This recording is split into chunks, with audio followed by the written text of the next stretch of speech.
Imagine a world where empires crumble, warlords rise, and three rival kingdoms battle for ultimate power. This isn't fantasy, it's the Three Kingdoms period of ancient China. A civil war so dramatic, so filled with complex characters and shocking betrayals, that historians call it China's real-life Game of Thrones. Our story begins with the collapse of the Han Dynasty, which had ruled China for 4 centuries. By 184 AD, corruption, peasant rebellions, and court intrigues had weakened the empire beyond repair. The stage was set for chaos. Enter the warlords. As central authority collapsed, regional military commanders seized power. Think of them as the medieval lords of Westeros, each controlling territory, armies, and dreaming of the Iron Throne, or in this case, the Imperial Throne. The most ambitious of these warlords was Cao Cao. Brilliant, ruthless, and politically cunning, he began consolidating power in northern China. His famous quote reveals his philosophy: "I would rather betray the world than let the world betray me." Meanwhile, in the south, Sun Jian and later his son Sun Quan established their power base. They controlled the Yangtze River region, a natural defensive barrier that would become crucial. Their kingdom would be called Wu. And then there was Liu Bei, a distant relative of the Han imperial family. He presented himself as the righteous restorer of Han legitimacy. With his sworn brothers Guan Yu and Zhang Fei, he embodied the ideal of loyalty and virtue. The year 208 AD brought the decisive Battle of Red Cliffs. Cao Cao, with a massive army, sought to crush his southern rivals, but Sun Quan allied with Liu Bei, and their combined forces achieved one of history's most famous naval victories. This defeat prevented Cao Cao from unifying China. The result, a 3-way stalemate. In 220 AD, after Cao Cao's death, his son Cao Pi forced the last Han emperor to abdicate, declaring himself emperor of the Wei kingdom. Liu Bei responded by declaring himself emperor of Shu Han in 221 AD, claiming to continue the Han legacy. Sun Quan declared himself emperor of Wu in 229 AD. The Three Kingdoms were officially born. Now the real Game of Thrones begins. Each kingdom developed distinct characteristics. Wei in the north had the largest population and resources. Shu in the southwest claimed moral legitimacy. Wu in the southeast relied on naval power and defense. The characters became legends. Zhuge Liang, Shu's brilliant strategist, was the Tyrion Lannister of his time, physically unimpressive but mentally unmatched.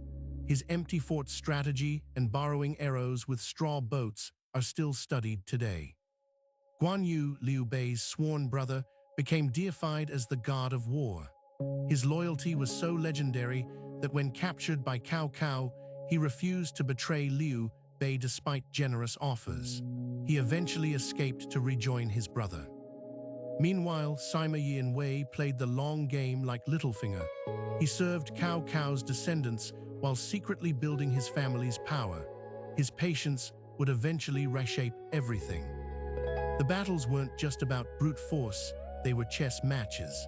At the Battle of Hanzhong, Liu Bei outmaneuvered Cao Cao using terrain and psychology. At the Battle of Xiaoding, Wu used fire attacks again to crush Shu. Alliances shifted constantly. Today's ally could be tomorrow's enemy. Shu and Wu fought together against Wei, then fought each other, then made peace again. Loyalty was fluid, betrayal common. Personal dramas mirrored political ones. Liu Bei's rage after his sworn brother Guan Yu's death led to disastrous decisions. Sun Quan's succession problems created internal Wu conflicts. Family mattered as much as armies. The year 263 AD brought the First Kingdom's fall. Wei, now controlled by the Sima family, conquered Shu. But in a shocking twist, the Shu general Jiang Wei continued resistance even after his kingdom's collapse. Then came the ultimate betrayal within Wei itself. In 266 AD, Sima Yan, grandson of Sima Yi, forced the last Wei emperor to abdicate exactly as the Cao family had done to the Han. He founded the Jin Dynasty. Now only Wu remained. For years, it held out behind its river defenses. But in 280 AD, Jin forces finally crossed the Yangtze and conquered Wu. The Three Kingdoms period ended after 60 years of war. But why does this 1,800-year-old war still captivate us? Because in the 14th century, Luo Guanzhong wrote Romance of the Three Kingdoms. This novel transformed history into epic mythology, emphasizing loyalty, cunning, and destiny. The novel created archetypes that endure today. Cao Cao became the ultimate pragmatic villain, Liu Bei the virtuous hero, Zhuge Liang the genius strategist. These characters entered Chinese consciousness permanently.